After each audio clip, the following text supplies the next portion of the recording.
Hiya, I'm Jasper, and welcome to your video review for 12 Strong. It's a movie starring Thor, Zod, and Ant-Man's friend, also known as Chris Hemsworth, Michael Shannon, and Michael Pena.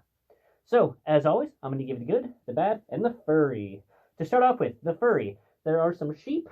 They don't play a critical role, and they don't get a whole lot of screen time. So, moving on to the good and the bad. This is a movie about the early days of the Afghanistan war that the U.S. launched. They show 9/11, and then they're like, hey, we got to go get Osama bin Laden, who's hiding out in Afghanistan, and various other justifications. So, Chris Hemsworth is a captain, and he's leading a team, and they basically get, dropped in where they're supposed to meet up with the Northern Alliance, which are basically Afghanistan militia, if you will, that don't like the Taliban. So they're going to fight against the Taliban, and our guys are basically there to call in airstrikes to help them out. And they have a limited time frame to do it because winter is coming. And, they clearly had a budget. It also felt like this was a Michael Bay film. Like there's quite a few explosions and rounds and things and action going off that very much felt like a Michael Bay film, and it seemed like there was quite a bit of fireworksness, like some sparkliness to the explosions that I thought seemed a little gratuitous.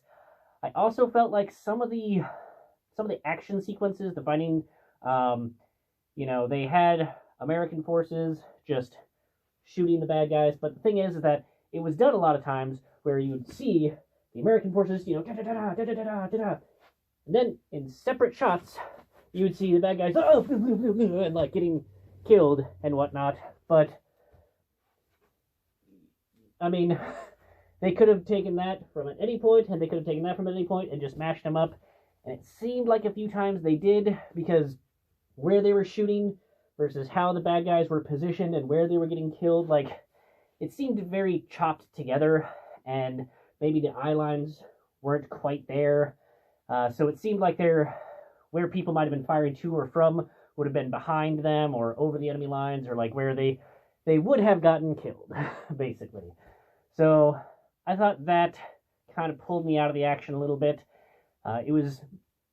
The end fighting sequence had a vehicle that was used for the sequence that I don't think I've seen in very many movies, so it was interesting to see that be kind of the focal point and to see how that was used and to see it on screen. I thought that was different, and I liked seeing that as opposed to just your standard, like, okay, you got the tanks, you got the technicals, that kind of thing. So it was interesting to see that.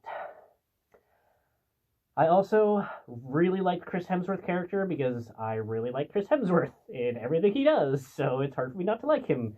Same thing with Michael Pena. He is absolutely excellent. He doesn't get as much screen time on this as I was hoping he would, but still does good parts. It also has a small role for the demon who goes to retrieve Nicolas Cage's character from Drive Angry. So, it was weird seeing him with a shaved bald head, but he, does a good job for the scenes that he's in. And yeah, I liked the movie because I'm a sucker for action movies, but it's definitely not my favorite, and I think that if you're wanting a story about a small group of American special forces that go against incredible odds in Afghanistan and the struggles that they have to do in order to accomplish their mission or do what they have to, I think that the Mark Wahlberg Lone Survivor movie is a better one, and I would recommend that movie over this movie. Not to downplay the importance of the real life people that, did these things in real life and all that. Like, I'm not trying to compare the real life action one versus the other, but in terms of the movie quality and the story quality for the movie, I think that Lone Survivor is a more entertaining watch than this movie.